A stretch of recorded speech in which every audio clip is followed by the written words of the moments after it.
Hi everyone, this is Carrie Knutson from the Creative Educator Collective, and I'm here with our series called Shift and Tell, where we feature an educator who has gone through some kind of shift in their career, either with inside their school or institution or outside of the field of education.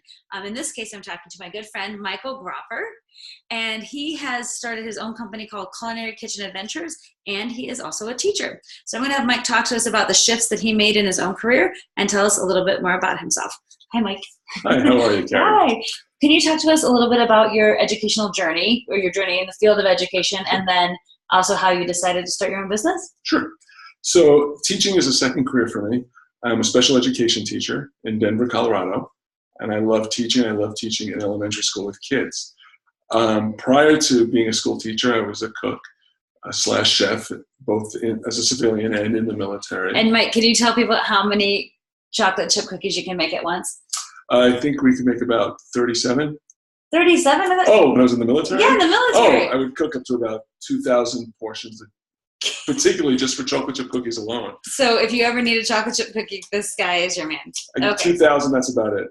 Beyond that, forget it. I can't do 3 or 4 of anything. All right, 2,000, it's enough. Okay, I just had to put that in there. All right, keep going. So anyway, prior to being a teacher, I worked as a cook, as a chef, both in the military and as a civilian. However, during my time in the military, I decided to shift and pursue teaching as a career because I love to teach other people.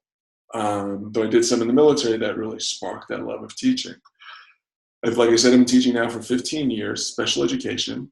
And just recently, the love of cooking started again. That spark to be more in the kitchen, to teach more, especially cooking to those people that want to learn how to cook. I love to cook. I love to share the foods that I make, and people are very happy with that. And over the last year or two, I started realizing how much I enjoy teaching, how much I enjoy my cooking and sharing my cooking, and how great it would be to combine the two and create a company to do that. Specifically, the goal is to teach children cooking. So with that in mind, I decided to shift a little bit and create a company called Culinary Kitchen Adventures, because I really believe cooking is an adventure and it's fun. So the process really started about 1 year, 2 years ago, when I really decided that I wanted to shift a little bit and take my teaching to a different direction. How do I use the skills that I have now, combine it with the passion that I have for cooking, and create a company where I can share that love with other people and have them enjoy cooking not only for themselves, but for those they love around them. That's awesome. That's a great...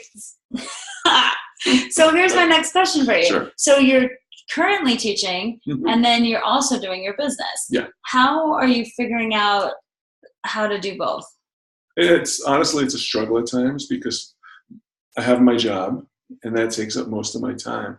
So it's really more of trying to balance my time after work so that I can create what I needed to create to run the business, and as well as create classes for those people that want to learn to cook.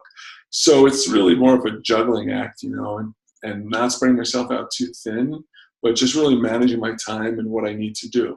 So I'll come home possibly and I'll spend an hour a day, if that, working on my website, creating flyers, reaching out to people, learning how to market, learning ways to expand what I want to do, and attract people to really want to take cooking classes with me. That's awesome. So it's definitely a balance of time. It's not easy sometimes because teaching and being a special educator does take up a lot of time, but it's manageable. You really have to find a balance and really not spread yourself out too thin, but spread yourself out so you can do both until, especially for me, when the cooking becomes more viable and able to bring in a larger income, that I could possibly shift more towards that. Okay. All right. So finding the balance is important to you, and also recognizing maybe when, like, I got to keep some balance, so I maybe push harder sometimes and less others, depending on what's going on. Yeah, if there's a lot of work at school, especially as a special education teacher, I need to focus on that. But that doesn't mean I can't spend, even 10 minutes doing what I enjoy doing, whether it be creating a new recipe or learning something different or just building the company.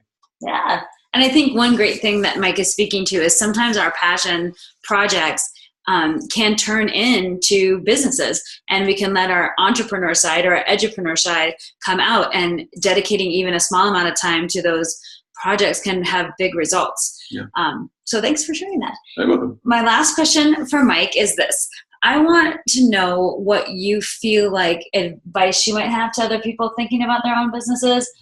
And I'd also like to hear about what you struggle with most and how you've overcome that. Mm-hmm. So like an advice and also what you struggle with and how you continue. I think my biggest advice is perseverance.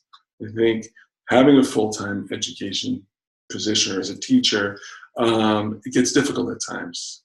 And I have to really find the time to do what I want to do, to follow my passion and continue to do that. Even when things are difficult, things are not coming together the way that I expect them to come together, or I have a cooking class and there's not those many participants that I want, or I'm not able to accomplish what I want to accomplish for the business. I really just have to keep on persevering and pushing through, both with time and my own expectations, which I think are really important, just to fulfill what I enjoy doing and keeping that passion alive. Because even though you have a passion, sometimes to change that or to convert that into something like a business and building a business, it's very different. A passion is something you love to do. But then you also have to look at the business side of it and realize there's the marketing, there's the running of the business, there's the accounting piece of it. There's so many little pieces to actually take your passion and manifest it into a reality. And that comes hand in hand with perseverance. I love that. Just be strong, keep on doing, keep on pushing, even if it's a little bit every day. And don't get defeated by, I don't have enough time, or this didn't happen, or that didn't happen.